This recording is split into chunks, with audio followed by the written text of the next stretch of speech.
6 বছরের বাচ্চা মেয়েটি এক সন্ধ্যায় সবার সামনে থেকে হারিয়ে যায়। মেয়েটির মা বাবা এবং গ্রামবাসী সারা রাত ধরে পাগলের মতো মেয়েটিকে খুঁজে বেড়ায়। অবশেষে মেয়েটিকে পাওয়া যায়, কিন্তু মৃত অবস্থায়। গত রাতে কি হয়েছিল এই বাচ্চা মেয়েটির সাথে, আর কারাই বা করেছিল? মেয়েটির মৃত্যুর কারণ কি কোনো শত্রুতা, পারিবারিক কোনো কারণ, নাকি অন্য কিছু? বলছি 2022 সালে মালায়ালাম ভাষায় মুক্তিপ্রাপ্ত সিনেমা পাত্তাম বাল্লাবোর কথা। তাহলে চলুন চলে যাই মূল এক্সপ্লেনেশনে। সিনেমার শুরুতেই আমরা দেখতে পাই একটা পাহাড়ি অঞ্চলে বৃষ্টির মধ্যে কয়েকজন পুলিশ একজনকে ধরার জন্য দৌড়াচ্ছে। একে তো দুর্গম পাহাড়ি এলাকা, তার উপরে মুষলধারে বৃষ্টি হচ্ছে, আর এর মধ্যেই পুলিশরা দৌড়াচ্ছে একজন আসামিকে ধরার জন্য। আর এইখানেই সিনটা শেষ হয়ে যায়।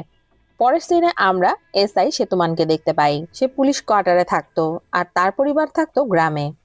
সকালে উঠে সেতুমান নিজের জন্য নাস্তা তৈরি করে, আর টেবিলে বসে খেতে খেতে বাড়িতে ফোন করে। ফোনটা সেতুর ছোট ভাই ধরে, আর ফোন ধরলে সেতু জিজ্ঞেস করে, তুই চলে এসেছিস? ছোট ভাই জানায়, আমি গতকাল রাতেই চলে এসেছি।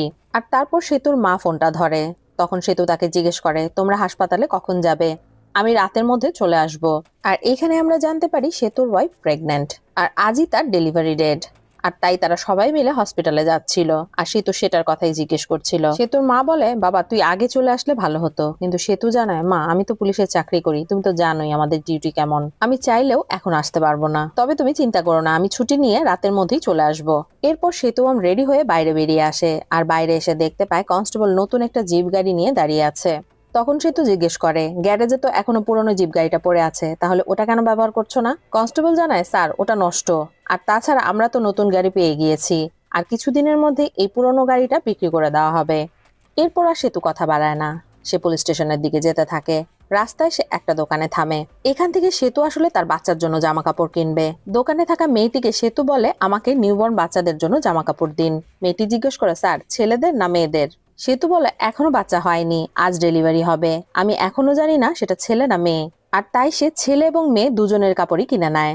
এরপর সেতুবান থানায় চলে যায়, আর সেখানে গিয়ে দেখতে পায় একটা কেস এসেছে। আসলে দুটো ছেলে মেয়ে পালিয়ে গিয়েছিল বিয়ে করার জন্য, আর তাদেরকে ধরে আনা হয়েছে।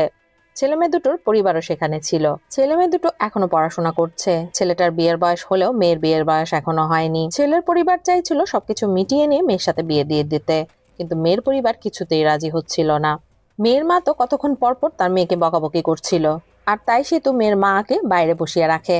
মেয়েটাও কিছুতেই বাড়িতে যেতে চাইছিল না, সেও ছেলেটিকে বিয়ে করতে চাইছিল, আর বলছিল বাড়িতে গেলে ওরা আমাকে মারবে। আর তা শুনে মেয়ের মা চিৎকার করে বলে ওঠে, কেন রে, তুই কেন বিয়ে করতে চাইছিস? তুই কি প্রেগনেন্ট? আর এই জন্যই কি তুই বিয়ের জন্য এতটা পাগল হয়েছিস? বাড়ি চল, তোকে মারবো না, তোকে মেরেই ফেলবো। সে তো মেয়েটিকে অনেক বোঝানোর চেষ্টা করে, আর বলে তোমার বয়স অনেক কম, তুমি এখন বাবার সাথে বাড়ি চলে যাও, আর পড়াশোনাটা কমপ্লিট করো, আর তারপর তুমি তোমার জীবনের ডিসিশন তুমি নিজেই নিতে পারবে। আর তাছাড়া এই কেস যদি কোর্টে যায় তাহলে সবারই বদনাম হবে। সে তো দুই পরিবারকেই বুঝিয়ে বলে, আপনারা নিজেদের মধ্যে এটা মিটমাট করে ফেলার চেষ্টা করুন। কিন্তু সে তো কাউকেই বোঝাতে পারে না, আর তাই সে কিছুটা বিরক্ত হয়ে সেখান থেকে চলে যায়, আর একজন অফিসারকে নির্দেশ দেয় ছেলে মেয়ে দুজনকেই কোর্টে পাঠাতে।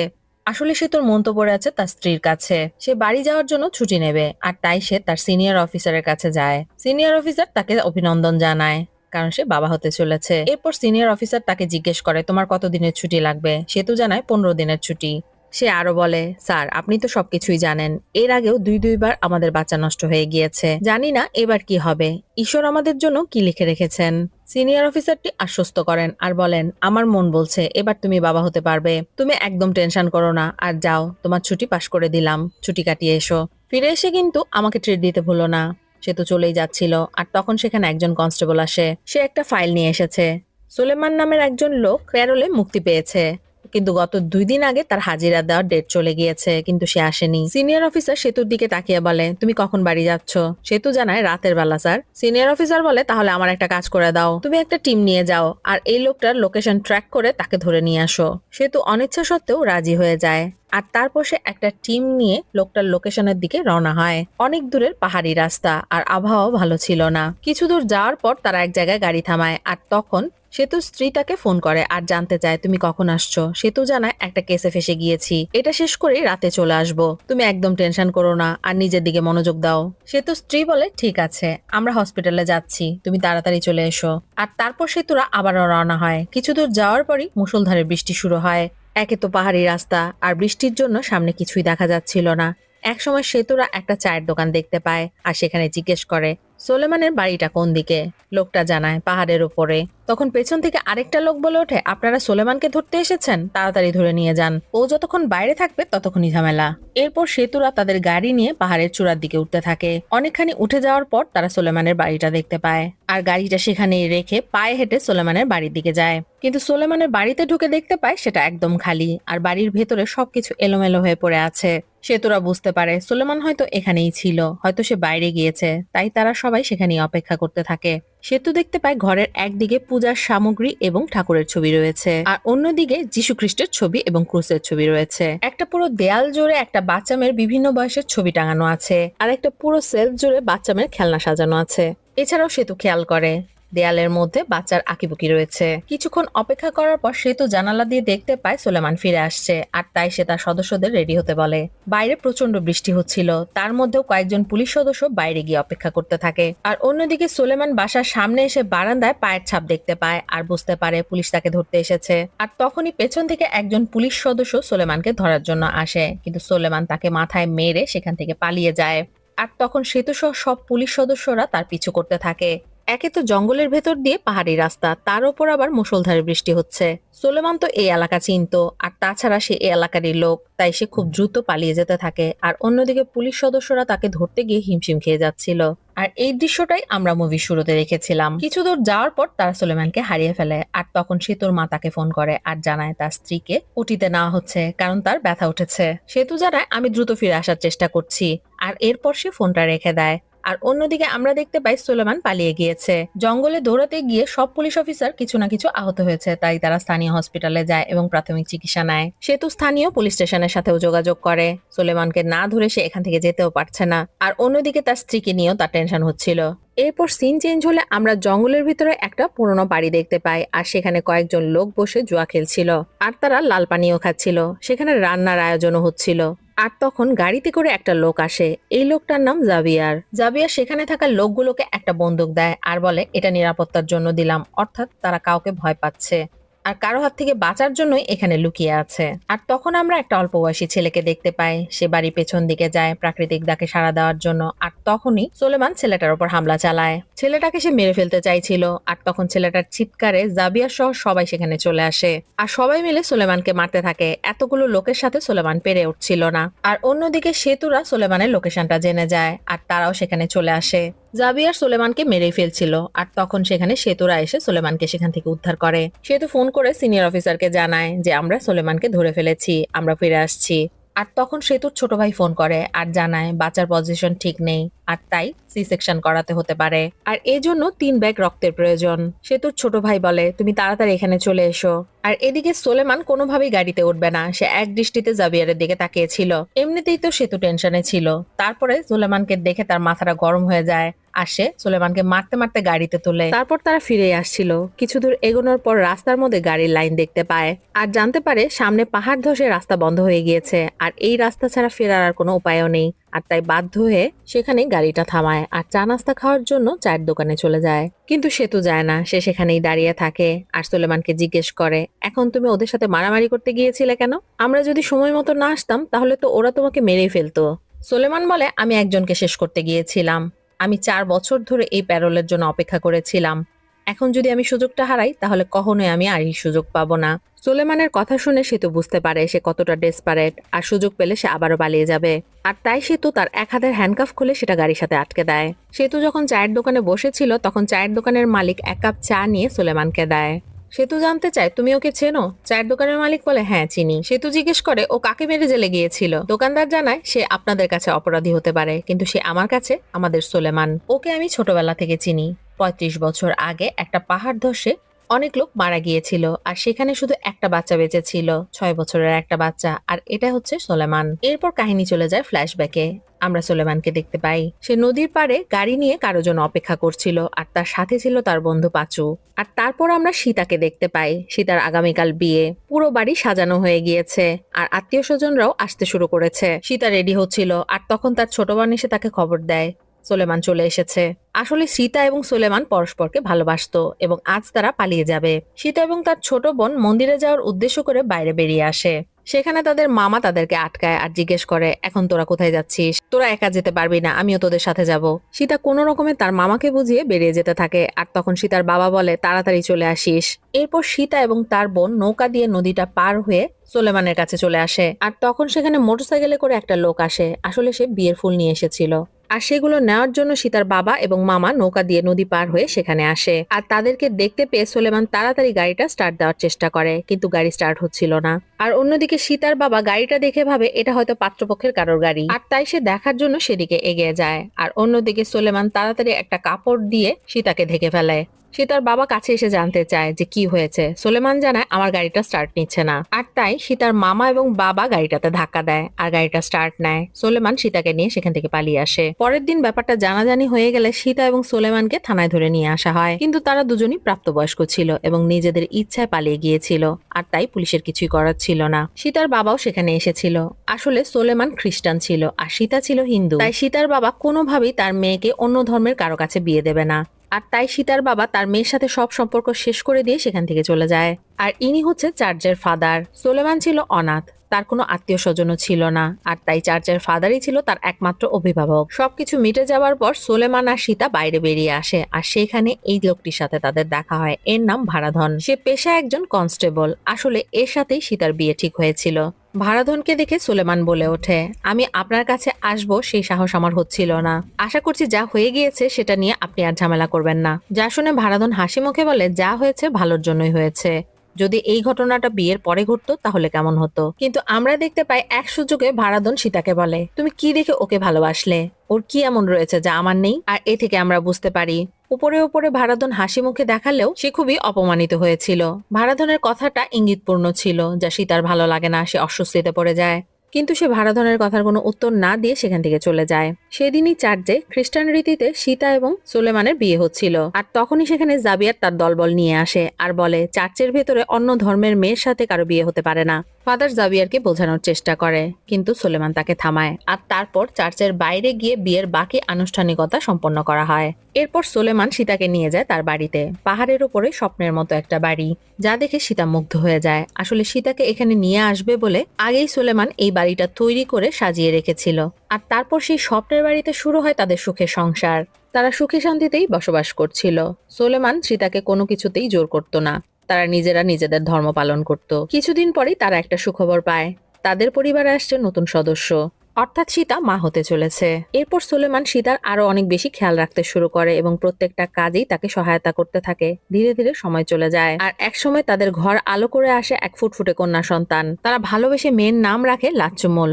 ধীরে ধীরে সময় পার হতে থাকে, আর মেয়েটাও ধীরে ধীরে বড় হতে থাকে। মেয়েটাও খুব মিষ্টি হয়েছে, আর একমাত্র মেয়ে নিয়ে সোলেমান আর সীতার সংসার সুখে শান্তিতে কেটে যাচ্ছিল। এরপর একদিন সীতা জানায় তার ছোট বোন ফোন করেছে, তার বিয়ে ঠিক হয়েছে। সীতা বলে, আমাদেরকে মনে হয় দাওয়াত করবে।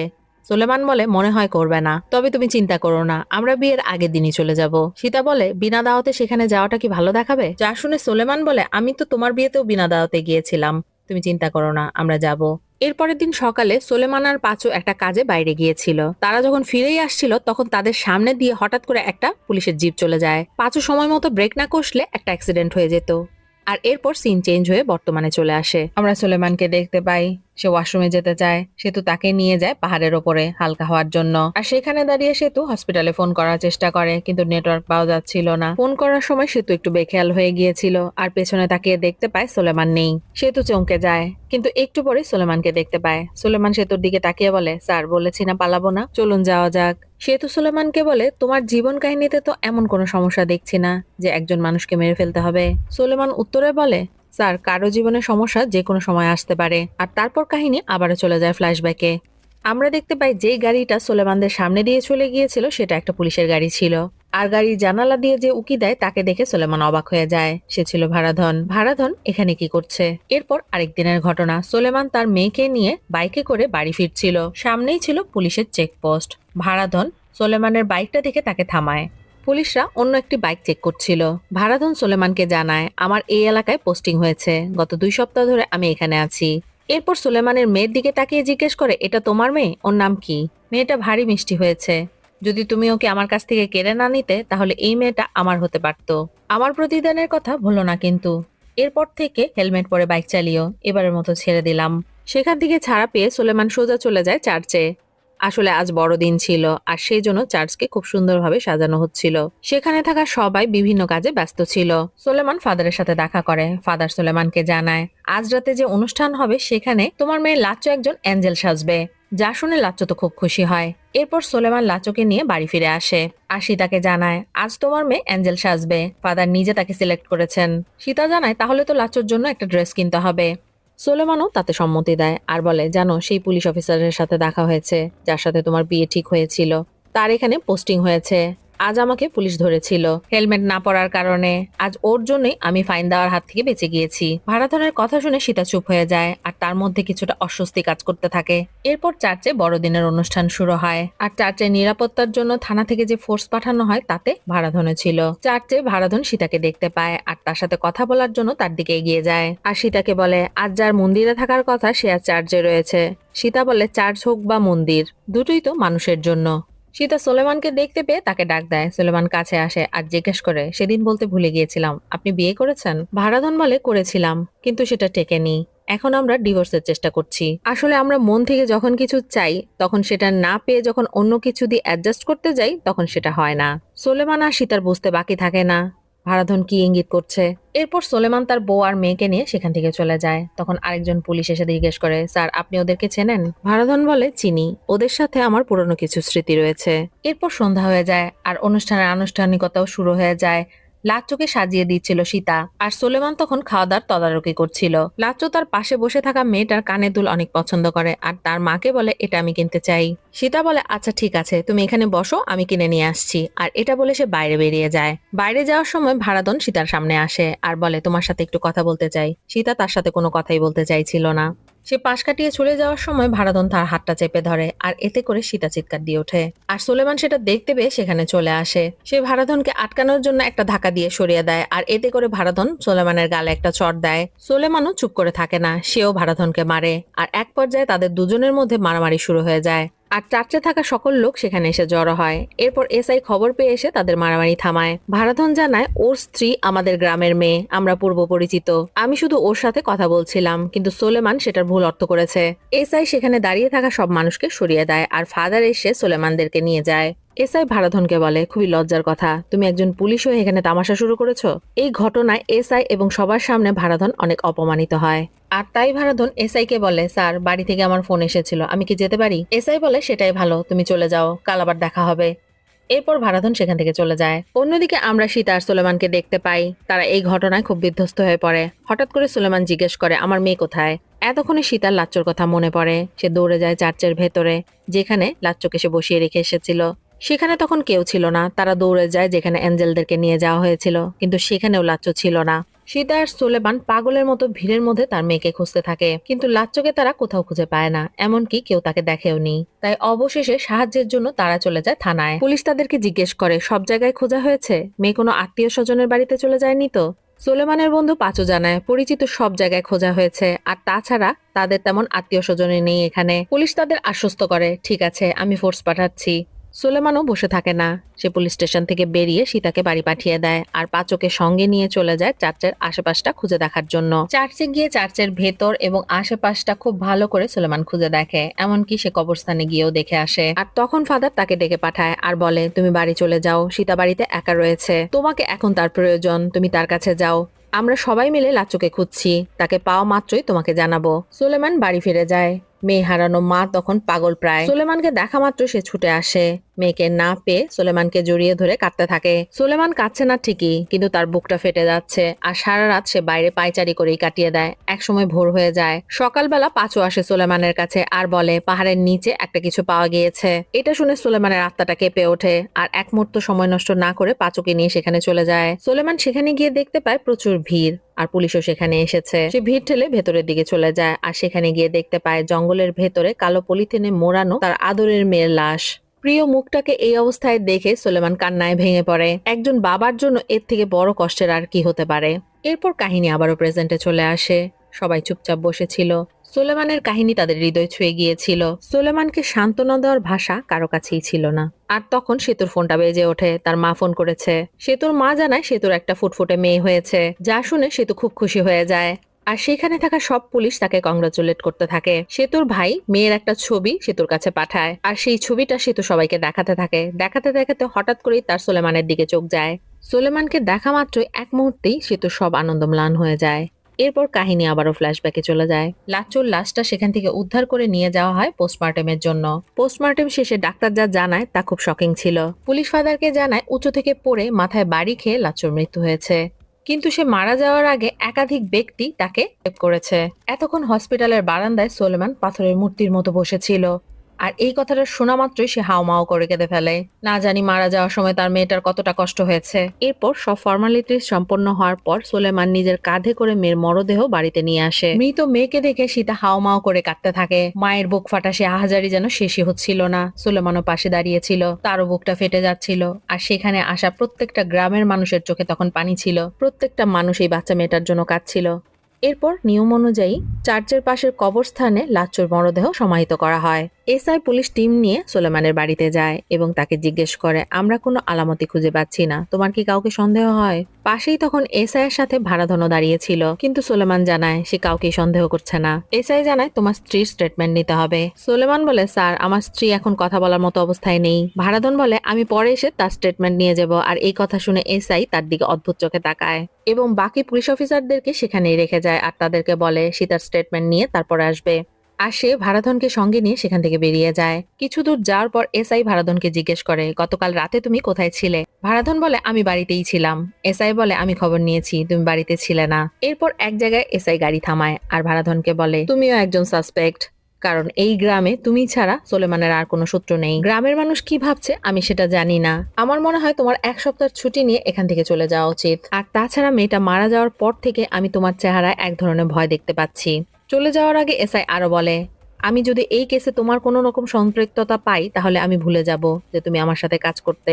মেয়েটার বয়স মাত্র 6 বছর ছিল আর তাকে খুব ভয়ঙ্কর ভাবে মারা হয়েছে।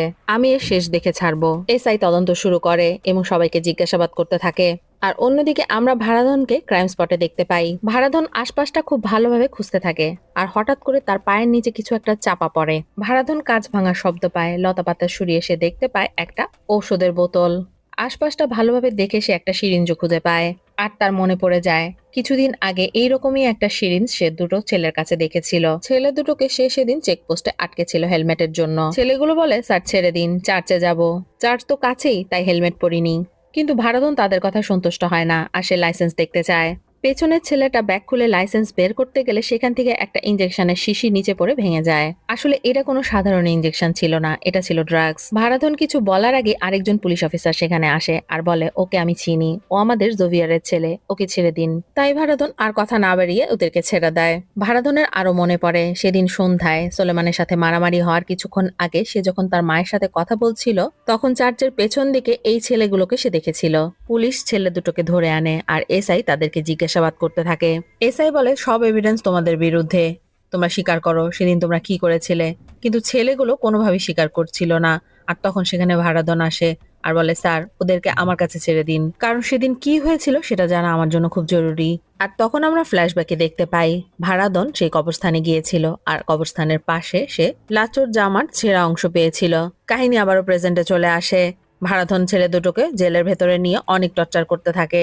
এক পর্যায়ে ছেলেগুলো বলতে শুরু করে। ঘটনা চলে যায় ফ্ল্যাশব্যাকে, অর্থাৎ সেই ক্রিসমাসের দিন। চার্চের ভেতরে থাকা সবাই ফাদারের পিছু করে বাইরে বেরিয়ে আসে। আমরা সেই ছেলেগুলোকেও সেখানে দেখতে পাই। ছেলে দুটো চলে যায় চার্চের পেছনে, আসলে সেখানে তারা নেশা করবে। এরপর আমরা লাচ্চুকে দেখতে পাই সে রুমে একা বসে ছিল, বাকি সবাই চলে গিয়েছে র্যালিতে। আর তখন আতশবাজি পোড়ানোর শব্দ হতে থাকে আর সেই শব্দ শুনে লাচ্চু বাইরে বেরিয়ে আসে। সেদিকটায় তখন লাচ্চু ছাড়া আর কেউই ছিল না। আমরা সেই ছেলে দুটোকে দেখতে পাই, তারা কবরস্থানে বসে নেশা করছিল। তারা দূর থেকে লাচ্চুকে দেখতে পায় আর তার দিকে এগিয়ে আসে। লাচ্চু কিছু বলার আগে বা চিৎকার করার আগে একটা ছেলে তার মুখটা চেপে ধরে আর তাকে টেনে হিঁচড়ে নিয়ে যায় কবরস্থানের ভেতরে। আর তার সাথে সেখানে যা হয় তা আমরা স্বপ্নেও ভাবতে পারি না। 6 বছরের বাচ্চা মেয়েটিকে ছেলে দুটো পালাক্রমে রেপ করে। তারা দুজন যখন এই কাজটা করছিল তখন সুলেমান কবরস্থানের গেটে এসেছিল লাচ্চুকে খোঁজার জন্য, কিন্তু দুর্ভাগ্যবশত সে কিছুই দেখতে পায় না। কাজ শেষ করে ছেলে দুটো লাচ্চুকে একটা পলিথিনে মুড়িয়ে পাহাড়ের ওপর থেকে নিচে ফেলে দেয়। লাচ্চু তখনও বেঁচে ছিল, কিন্তু এত উপর থেকে পড়ার ফলে মাথায় আঘাত লাগে আর তাতেই তার মৃত্যু হয়। ভাড়াধন সবকিছু এসে এসআইকে খুলে বলে। সে আরো বলে, আমি কিছুই করিনি স্যার। আসলে সেদিন যদি আমি সীতার সাথে কথা বলতে না চাইতাম আর সোলেমানের সাথে যদি আমার মারামারি না হতো, তাহলে সীতা লাচ্চুর কাছে থাকতো আর মেয়েটা হয়তো এখনো বেঁচে থাকতো। আর তাই আমি সেদিন অনুশোচনায় পড়ে গিয়েছিলাম। সেদিন আমার চেহারায় আপনি ভয় দেখেননি, সেটা ছিল অনুশোচনা। এরপর ভাড়াধন পুলিশ স্টেশন থেকে বেরিয়ে যায় আর বাইরে তার সাথে জাভিয়ারের সাথে দেখা হয়। জাভিয়ার থানায় এসেছিল, কারণ যে ছেলে দুটোকে ধরা হয়েছে তার মধ্যে একটি ছেলে তার নিজের। ভাড়াধন জাভিয়ারকে দেখে বলে ওঠে, এমন ছেলেকে নিজের হাতে বিষ খাইয়ে মেরে ফেলা উচিত। জাভিয়ার কোনো কথা না বলে এসআইয়ের সাথে দেখা করার জন্য ভেতরে চলে যায়। কাহিনী আবারও বর্তমানে চলে আসে। সেই চায়ের দোকানের লোকটা বলতে থাকে, এরপর ছেলে দুটোর বিরুদ্ধে কেস করা হয়, কিন্তু সব তথ্য প্রমাণ তাদের পক্ষে ছিল। আসলে পুলিশ টাকা খেয়ে সব তথ্য প্রমাণ পরিবর্তন করে দিয়েছিল। ছেলে দুটোর বিরুদ্ধে কোনো প্রমাণ না থাকায় খুব সহজেই তারা মুক্তি পেয়ে যায়। আর কেসে জিতে গিয়ে কোর্টের মধ্যেই তারা আনন্দ উৎসবে মেতে ওঠে। আর অন্যদিকে আমরা সোলেমান আর সীতাকে দেখি। সীতা বলে ওঠে, এদেরকে মেরে ফেলা উচিত। সোলেমান তখন পাথরের মতো বসেছিল আর সীতা তার দিকে তাকিয়ে বলে ওঠে, ওদেরকে মেরে ফেলো। ওরা তখন চলে যাচ্ছিল। সোলেমানও বাইরে বেরিয়ে আসে। বাইরে তখন প্রচন্ড বৃষ্টি হচ্ছে। সোলেমান বাইরে বেরিয়ে আসে আর পাশে থাকা ডাবওয়ালার ছুরিটা নিয়ে সে একজনের পেটে ঢুকিয়ে দেয় আর সেখানেই তাকে শেষ করে দেয়। আর এই ঘটনা দেখে জোবেরের ছেলে সেখান থেকে পালাতে থাকে। সোলেমানও তাকে ধরার জন্য পিছু করতে থাকে, কিন্তু সেখানে থাকা লোকজন তাকে ধরে ফেলে আর তারপর তার জেল হয়। আর এটাই ছিল সোলেমানের কাহিনী। এরপর সিন আবার প্রেজেন্টে চলে আসে। সেতু জানতে চায়, তোমার স্ত্রী সীতা কোথায়? প্যারোলে মুক্তি পেয়ে তুমি তার সাথে দেখা করতে যাওনি? সোলেমান জানায় সে একটা আশ্রমে আছে। আমি তাকে কথা দিয়েছিলাম, তার মেয়ের মৃত্যুর জন্য যারা দায়ী তাদেরকে শাস্তি না দিয়ে আমি তার সাথে দেখা করব না। দুজনের মধ্যে আমি একজনকে শেষ করেছি, আরেকজন এখনো বাকি আছে। আর তখন সেতুর মনে পড়ে সেদিন যখন সোলেমানকে তারা জাভিয়ারের বাড়ি থেকে তুলে নিয়ে যাচ্ছিল, তখন সোলেমান জাভিয়ারের ছেলের দিকে এক দৃষ্টিতে তাকিয়েছিল। এরপর আমরা দেখতে পাই রাস্তা ক্লিয়ার হয়ে গিয়েছে, এবার শহরে ফেরার পালা। সোলেমানকে নিয়ে যাওয়ার সময় সেতু বলে ওঠে, আমি তোমার দুঃখটা বুঝতে পারছি, কিন্তু দেশে আইন আছে, আইনই ওদের শাস্তি দিবে। যা শুনে সোলেমান বলে, কোন আইন, কোন কোর্ট আমার মেয়ের অপরাধীদের সাজা দিয়েছে? আজকে শুধু আপনার জন্য আমার মেয়ের অপরাধীরা বেঁচে গেল। সেতু বলে, কাউকে মেরে ফেলার জন্য পুলিশ কাজ করে না। সে কনস্টেবলকে বলে সোলেমানকে গাড়িতে তোলার জন্য। আর তখন সোলেমান সেতুর হাতটা চেপে ধরে আর বলে, স্যার আজকের মতো আমাকে ছেড়ে দিন, এরকম সুযোগ আমি আর পাবো না। সেতু সোলেমানের হাতটা ছাড়িয়ে নিয়ে গাড়িতে ওঠে। তারা পুলিশ স্টেশনের দিকে রওনা হয় আর সেখানে পৌঁছাতে পৌঁছাতে রাত হয়ে যায়। এবার সেতু বাড়ি যাবে তার মেয়েকে দেখতে। যাবার আগে সে সোলেমানের সাথে দেখা করতে আসে আর বলে, সোলেমান তুমি যা হারিয়েছো তা আমি এতদিনে পেয়েছি। আমি আমার মেয়ের জন্য কিছু জামা কাপড় কিনেছি। আমি তার মুখ এখনো দেখিনি, তবে বাচ্চা না থাকার কষ্টটা যে কি সেটা আমি জানি। কিন্তু এখন যদি তুমি অন্য ছেলেটাকে মেরে ফেলো, তাহলে কিন্তু তুমি তোমার মেয়েকে ফিরে পাবে না। সোলেমান চুপ করেছিল, সে সেতুর কথার কোনো উত্তর দেয় না। এরপর সেতু কোয়ার্টারে চলে যায় আর নিজের ব্যাগটা গুছিয়ে নেয়। ড্রয়ার থেকে সে একটা চাবি বের করে নেয় আর তারপর সে বাড়ির উদ্দেশ্যে বেরিয়ে যায়। আর অবশেষে সে তার বউ এবং বাচ্চাকে দেখতে পায়। সে তো নিজের মেয়েকে কোলে নেওয়ার পর এক অদ্ভুত আনন্দ অনুভব করে। সেতুর ভাই জানতে চায়, ভাবি কি নাম রাখবে? তার উত্তরে সেতুর বউ বলে, নাম রাখার দায়িত্ব ওর বাবার। আর এইখানে সিন কাট হয়ে যায়। 10 দিন পরে সেতু আবার কাজে ফিরে এসেছে। তার 15 দিন ছুটি ছিল, কিন্তু সে 5 দিন আগেই ফিরে এসেছে। সে তার ঊর্ধ্বতন কর্মকর্তার সাথে দেখা করে আর বলে, স্যার আজকে আমার কোয়ার্টারে একটা পার্টি রয়েছে, আপনি অবশ্যই আসবেন। সে আরো বলে, আমার যে 5 দিন ছুটি রয়েছে সেটা আমি আগামী মাসে কাটাবো। পুলিশ অফিসারটি বলে ওঠে, না একদমই নয়, তুমি আর ছুটি পাবে না। সেতু হেসে বলে, সামনের মাসের 13 তারিখে আমার মেয়ের নামকরণ, আমাকে যদি ছুটি না দেন স্যার, তাহলে কিন্তু নামকরণের অনুষ্ঠানটা থানাতেই করতে হবে। সেতুর কথা শুনে পুলিশ অফিসারটি হেসে ফেলে। এরপর সেতু বাইরে বেরিয়ে আসলে অন্যান্য অফিসার এবং কনস্টেবলদের সাথে দেখা হয়। তারা জানতে চায়, স্যার বাবা হওয়া উপলক্ষে পার্টি কখন দিচ্ছেন? সেতু জানায়, আজ সন্ধ্যায়। আর তারপর সেতু চলে যায় কারাগারে আর সেখানে গিয়ে সোলেমানের সাথে দেখা করে। সেতুকে দেখে সোলেমান অবাক হয়ে জিজ্ঞেস করে, স্যার আপনি এখানে? সেতু বলে, তোমার সাথে দেখা করতে এসেছি। সোলেমান জিজ্ঞেস করে, আপনার মেয়ে কেমন আছে? সেতু জানায় সে ভালো আছে আর তার একটা ছবি বের করে সোলেমানকে দেখায়। সোলেমানের চেহারায় একটা স্নেহের হাসি ফুটে ওঠে। সেতু বলে, আমি জানি তোমার মনে কি চলছে, কিন্তু একবার যেটা তুমি হারিয়েছো সেটা আর কখনোই তুমি ফিরে পাবে না। আর তাই তোমার মনের মধ্যে যে প্রতিশোধের ভাবনা রয়েছে সেটা বের করে দাও, কারণ জীবনের কিছু কিছু সিদ্ধান্ত আমাদেরকে না জানিয়েই উপরওয়ালা বদলে দেন। কথাটা বলতে বলতে সেতু একটা নিউজ পেপার সোলেমানের দিকে এগিয়ে দেয় আর বলে, এবার তুমি তোমার স্ত্রীর সাথে কোনো বাধা ছাড়াই দেখা করতে পারো। সোলেমান দেখতে পায় নিউজ পেপারে জাভিয়ারের ছেলের মৃত্যুর খবর ছাপা হয়েছে। ছেলেটা বাইক অ্যাক্সিডেন্টে মারা গিয়েছে। নিউজটা দেখে সুলেমান বলে, গত 4 বছর ধরে আমি এখানে বন্দি আছি। আমাকে কোনো উপরওয়ালাই সাহায্য করেনি। আমাকে যে সাহায্য করেছে সে একজন বাবা। সুলেমান সেতুর দিকে তাকিয়ে বলে, তাই না স্যার? সেতু সুলেমানের কথার কোনো উত্তর দেয় না। আর কাহিনী চলে যায় ফ্ল্যাশব্যাকে। আর এইখানে আসে মুভির সব থেকে বড় টুইস্ট। আমরা দেখি সেতু সেদিন বাড়ি যাওয়ার আগে তার কোয়ার্টারে থাকা পুরনো জিপটা নিয়ে সেই ছেলেটার বাইকে মেরে দেয়। ছেলেটা মাটিতে পড়ে যায়। আর তারপর সেতু জিপটা নিয়ে ছেলেটার উপর দিয়ে চলে যায়। আর ছেলেটা সেখানেই মারা যায়। আর এইভাবে একজন বাবা আরেকজন মেয়ের বাবার হয়ে প্রতিশোধ নেয়। আর সেটা সুলেমানও বুঝতে পারে। সেতু সেখানে কোনো কথা না বলে বেরিয়ে যায়।